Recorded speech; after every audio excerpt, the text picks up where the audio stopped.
Hello YouTube, this is AugustusLarch. I had the opportunity to hear Benjamin Netanyahu on the radio today, beating the war drums. Just loud. Quick rhythm. You know, ready for battle. It's like Churchill said, we'll fight the Nazis to the last American. Same thing with Benjamin Netanyahu. We'll fight the Iranians to the last American. So we've got a good population. We've got tenacious farm boys out there that if you give them a challenge, they're willing to meet it. At what cost, really? It costs all of us. We get quality people over there messing around doing nothing, not having success, because they're set up to lose. And then we're starting this all again with Benjamin Netanyahu. You know, nuclear weapons. Who was the first person to ever discover them and use them? What evil country was that? Oh, has to create nuclear weapons and actually use them in warfare. Oh, yeah, that was the United States. And then they took it a step further. See, after World War II, they could have said, yeah, we build these on a case-by-case basis. We're not going to keep any more of them. No. They started stockpiling them, saying, we got quite an arsenal now. We're prestigious. So they made nuclear weapons a prestige item. And then they wonder why people want them. Really? Iran? See, nuclear power isn't that great anyway.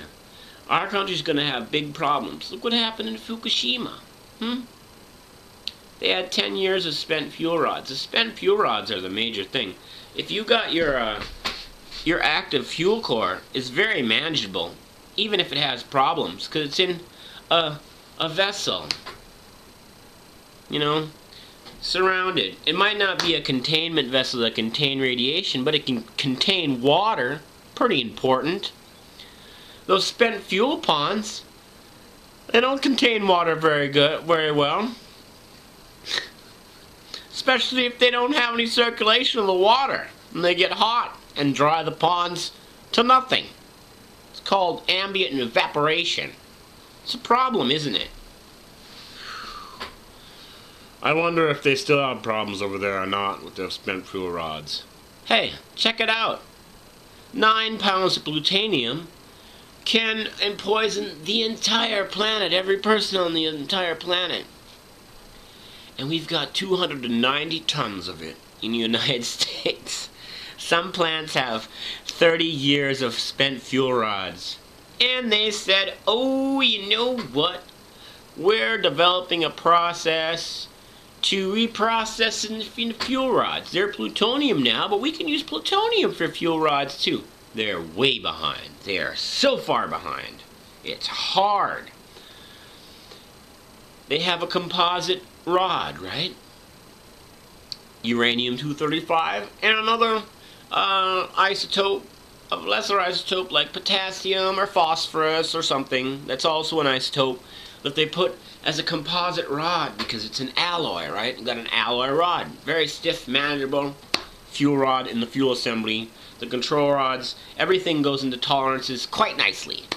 But at a certain point, all that uranium and potassium, phosphorus, whatever they use, it all turns into a homogeneous mixture of just plutonium-239.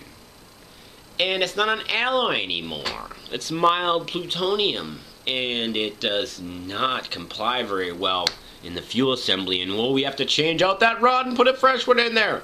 Well, what are we going to do with it? We'll put it in a pond and keep it circulating with water. Yes, that's what we'll do. Yeah, well, soon enough we'll be able to process it, and it'll be safe again. We'll make it inert. We'll either make it into more fuel or we'll make it inert. It hasn't happened yet. They're having a problem with that process. So they are so far behind now that we've accumulated 290 tons of radioactive waste that's just sitting there. And it's not in one spot somewhere in the middle of a wasteland in Nevada. No, they canceled that project. No, they haven't had any waste facilities yet.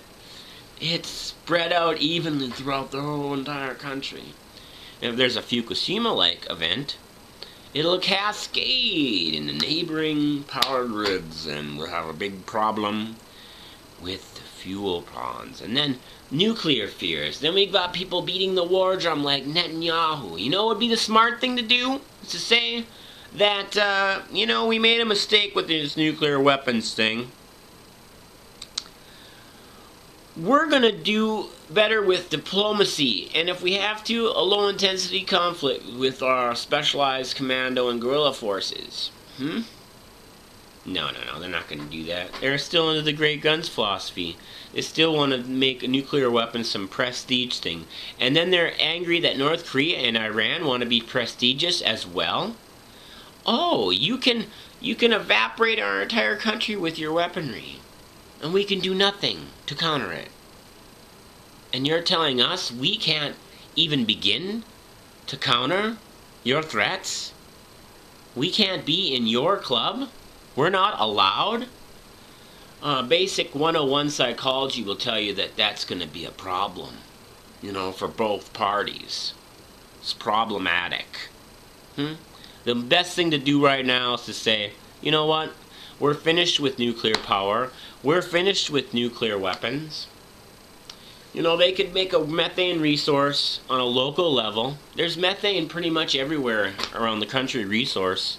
They could do small-scale power plants and get people on net metering. Say, we're going to give you incentive to develop your power facilities. And you can be private. As long as you stay safe, you know. We don't want any gas well fire. And you know, a methane well fire is much better to deal with than something like Fukushima. Or something like Monticello if it ever happened. Which is just south of me this way. I'm turned around, my blogspot's changed. Vlogspot. But, anyway, the only thing they have to do is say, we concede. We're going to decommission all of our nuclear weapons. We, the United States, we were the first person to invent them, use them, and make them into a prestige item, and now we're going to decommission all of them, and we inspire all of you to do the same. Because we don't have weapons, you don't have to compete with us anymore. If you do have nuclear weapons, you'll have a problem not with us, but the entire public of the entire world. You're committing a felony if you mess with nuclear weapons. They can't do that. No, it's just like capital punishment. They have laws against murder, but then they undermine it all with capital punishment. That's why I'm against capital punishment. It's not, see, it's a vengeance reaction that they're working for political gain. And it's wrong, just like nuclear weapons. This is AugustusLarch. Please take all of this to heart.